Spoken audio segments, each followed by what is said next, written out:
Ladies and gentlemen, honorable members of the Congress of the Philippines, His Excellency Ferdinand Romualdez Marcos Jr., President of the Republic of the Philippines.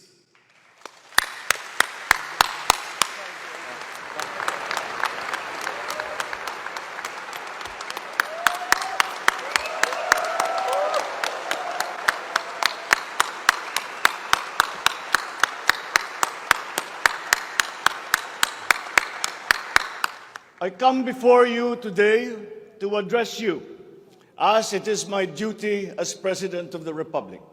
We live in difficult times, brought about by some forces of our own making, but certainly also by forces that are beyond our control.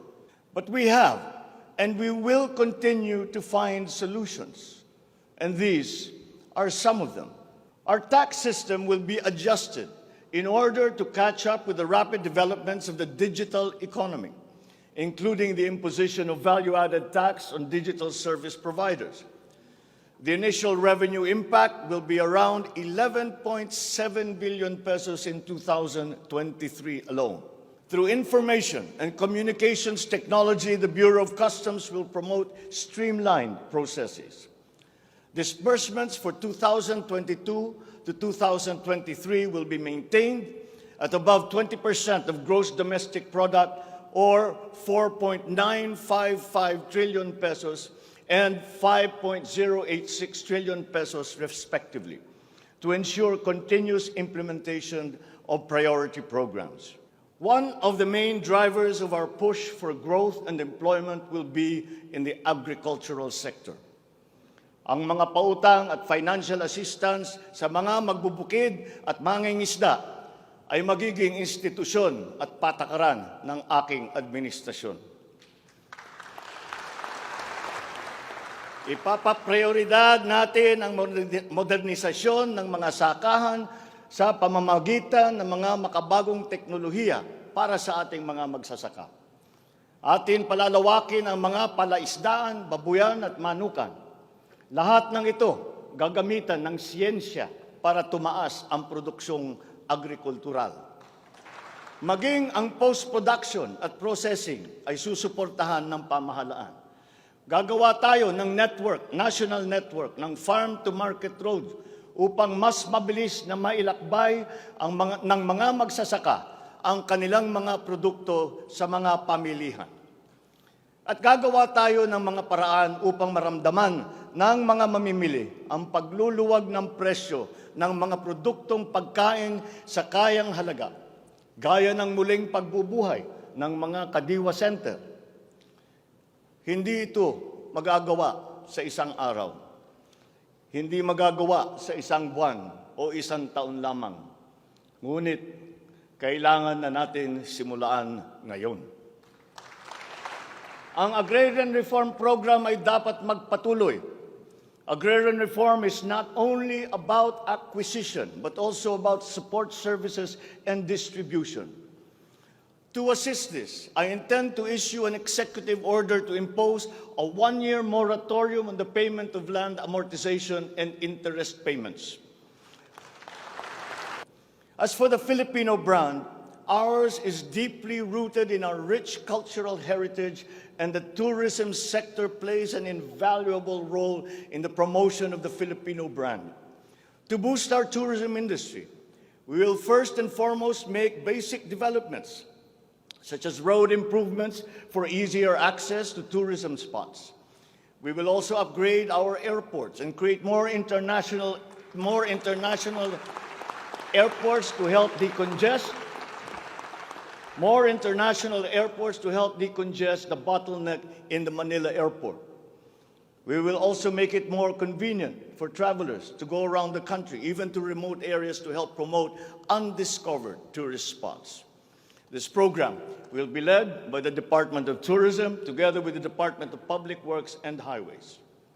The Department of Social Welfare and Development has a large part to play in all of this. Magpapatuloy ang ating pagkalinga sa ating mga kababayan na lubos na nangangailangan. Hindi po natin sila pababayaan. Mangunguna sa pag-aagapay sa kanila ang Department of Social Welfare and Development. Utos ko sa DSWD ang mabilis na pagtugon sa pangangailangan ng mga biktima ng kalamidad at mga iba't ibang krisis. Ang mga field office nila ay inatasan na maagang maglagak ng family food packs at non-food essentials sa mga LGU, bago pa man manalasa ang anumang kalamidad. Magdadagdag tayo ng mga operation center, warehouse at imbakan ng relief goods, lalo na sa mga malalayong lugar na mahirap marating. Titiyakin natin na maayos ang koordinasyon ng DSWD at Department of Human Settlements and Urban Development nang sa ganon, madali ang pagpatupad ng Emergency Shelter Assistance Program para sa mga biktima ng kahit anong kalamidad. Hindi natin papahirapan ang mga biktima ng krisis na dudulog sa ahensya. Gagawin nating simple ang proseso ng paghingi at pagparating ng tulong. Dahil hindi naman dapat dinadagdagan pa ang hirap ng nararanasan ng ating mga mamamayan. Upang matiyak na mapupunta sa kwalipikadong mga pamilya ang tulong na pamahalaan sa pamamagitan na 4Ps o Pantawid Pamilya Pilipino Program, titiyakin natin na malilinis ang listahan ng benepisyaryo. Hindi rin natin nakakalimutan ang mga solo parents at mga nanay na nahiwalay sa kanilang mga mister dahil sa karahasan. Pagtitibayin natin ang programa sa violence against women and their children. Sa ating sitwasyon ng pangkalusugan, nariyan pa rin ang banta ng COVID-19. Lalo't may mga nadidiskubring bagong variant ng coronavirus. Pero hindi na natin kakayanin ang isa pang lockdown. Wala na tayong gagawing lockdown.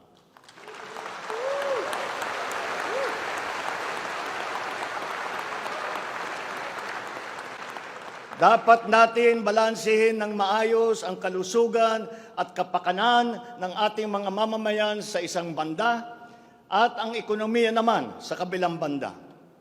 Nakikipagtulungan ang iba't ibang ahensya ng pamahalaan sa pagmonitor sa mga COVID-19 hospital admission upang makatiyak tayo na may sapat na kapasidad ang ating healthcare system at maiwasan ang pagsipa ng bilang ng nagkakasakit.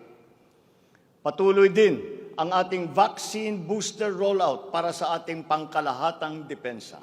Sa pakikipagtulungan ng Kongreso, itatatag natin ang ating sariling Center for Disease Control and Prevention at ang isang Vaccine Institute.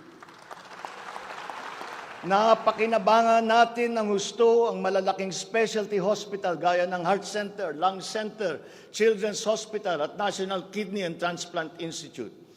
Kaya maliwanag na hindi lang dapat dito sa National Capital Region kundi maging sa ibang parte ng bansa.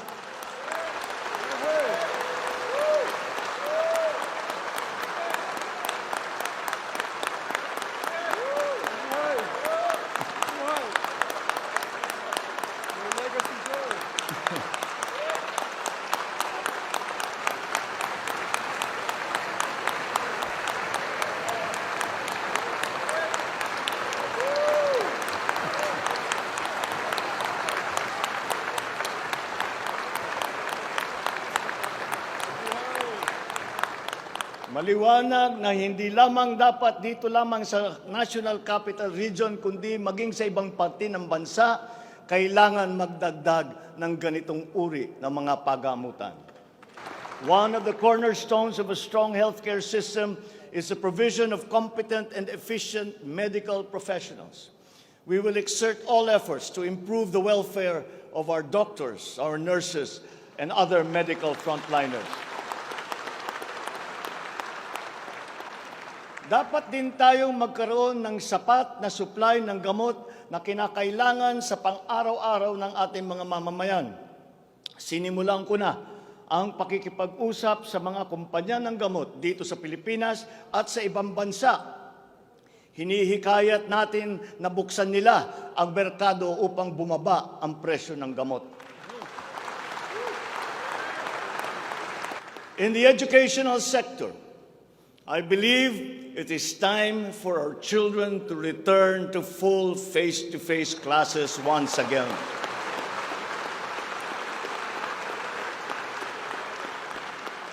The Department of Education, led by our highly able Vice President Sara Duterte, is now preparing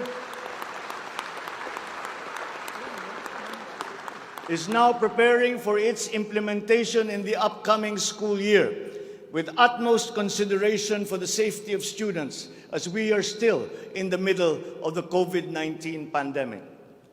As for the horror stories that we have heard about the poor quality of educational materials and supplies that are being given to our schools, this must end. Ang edukasyon ay ang tangi nating pamana sa ating mga anak na hindi mawawaldas. Kaya anumang gastusin sa kanilang pag-aaral ay hindi tayo nagtitipid. Hindi rin tayo nagtatapon. And once again, I am not talking about history or what is being taught.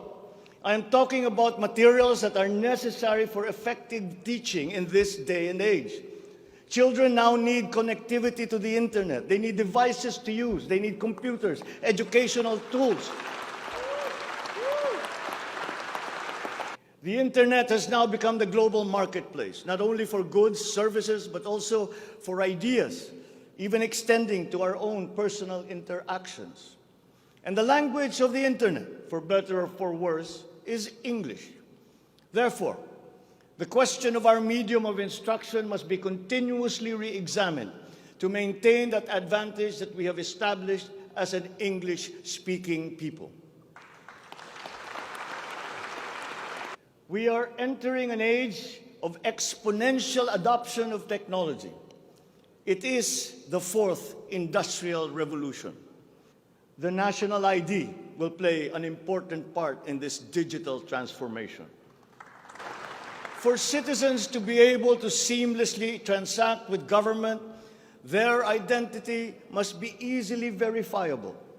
As the world moves into rapid digitalization, the digital divide will become more pronounced.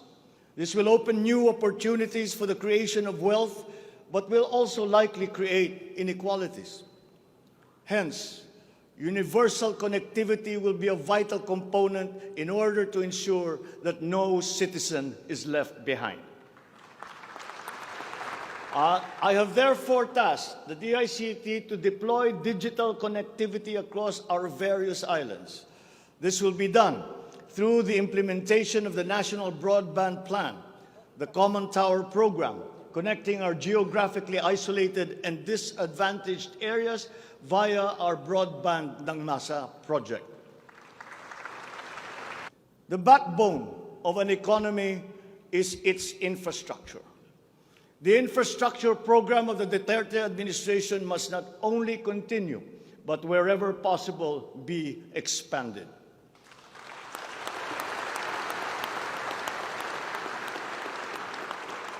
We shall confidently build on this firm foundation established by my predecessor, as it is in building an edifice.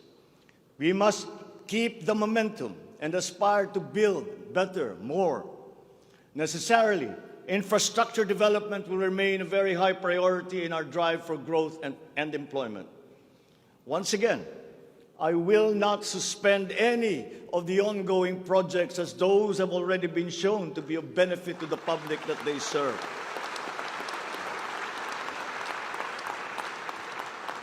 Another fundamental requirement for growth and increased employment will be the availability of cheap, reliable energy. We must build new power plants. We must take advantage of all the best technology that is now available, especially in the areas of renewable energy.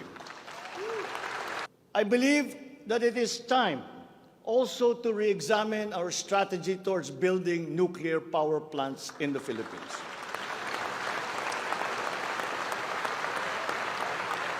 We will also look into the precarious freshwater supply situation in the country, especially in our urban areas. Many of our water supply systems date back to the 1950s, and they must now be rehabilitated and improved. Bawat Pilipino sa ibayong dagat na nagsasakripisyong lisanin ang kanyang pamilya sa Pilipinas upang maghanap buhay ay nararapat lamang magkaroon ng pamahalaang matatawag nilang tahanan habang nasa ibang bayan. Ito ang papel na gagampanan ng kagawaran ng manggagawang mandarayuhan o Department of Migrant Workers matapos itong ideklara bilang ganap na ahensya ng gobyerno ng isang taon. Ang kagawarang ito ang magsisilbing kanlungan ng ating mga kababayan sa gitna ng mundong walang kasiguruhan at mahigpit na kompetisyon. Ito ang maglalatag sa kanila ng mga oportunidad. Titiyak na ang kanilang mga hanap buhay ay tugma sa kanilang mga kasanayan. Maninigurong akma ang sahod at maayos ang kalagayan sa kanilang mga kumpanya at mga ngalaga sa kanilang mga pamilya habang sila ay nasa malayo. Tinatawagan ko rin ang Department of Foreign Affairs na makipagtulungan sa Department of Migrant Workers na tiyakin ang lahat ng mga diplomatic post ay tutulong na agarang maibalik sa trabaho ang mga ating mga overseas Filipino workers na nawalan ng hanap buhay nitong nakalipas na ilang taon. Mahirap na nga ang buhay. Kaya naman, ayaw pa natin makitang lalo pang nahihirapan ang ating mga manggagawang mandarayuhan sa pagtupad sa kanilang mga pangarap. Para sa mga kababayan nating naiipit sa kaguluhan, inaabuso at nanganganib ang buhay, ikinagagalak kong sa ilalim ng aking pamumuno ay ilulunsad natin ang One Repatriation Command Center o ORCC. Ilalaan natin ang isang social media platform ng Department of Migrant Workers at ang hotline upang matulungan agad at maligtas sila mula sa mas higit na kapahamakan. Thanks to you, our dear legislators, and of course to the man every OFW now refers to as their tatay, President Rodrigo Duterte. You passed the law that created this new home for our OFWs.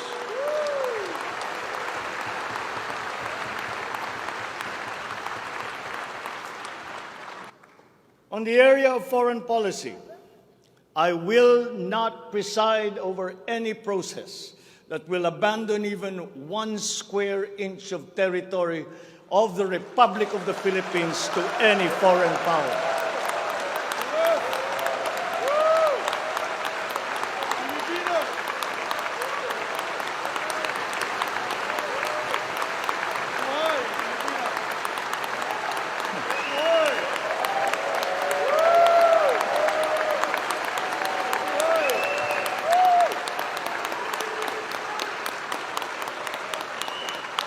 With respect to our place in the community of nations, the Philippines shall continue to be a friend to all, an enemy to none.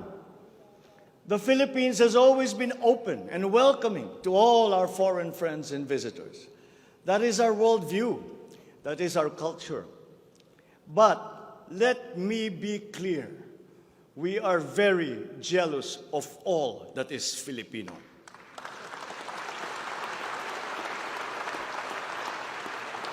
Number 16, Mandatory Reserve Officers Training Corps and National Service Training Program. This seeks to reinstitute the ROTC program as a mandatory component of senior high school programs, grades 11 and 12, in all public and private tertiary level educational institutions. The aim is to motivate, train, organize, and mobilize students for national defense preparedness, including disaster preparedness and capacity building for risk-related situations. To my fellow Filipinos, ang aking mga minamahal na kababayan, batid ko na hindi madali ang ating pinagdaraanan sa nakaraang higit na 2 taon. Alam ko rin na ang bawat isa sa inyo ay ginagawa ang lahat ng inyong makakaya upang patuloy na harapin ang lahat na pagsubok sa kasalukuyan. I do not intend to diminish the risks and the challenges that we face in this turbulent time in global history. And yet, I see sunlight filtering through these dark clouds. We have assembled the best Filipino minds to help navigate us to this global crisis that we are now facing. We will endure. Let our Filipino spirit ever remain undimmed.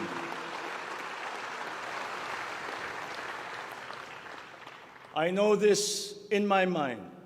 I know it in my heart. I know it in my very soul. The state of the nation is sound. Thank you and good afternoon. Marami pong salamat sa inyong lahat.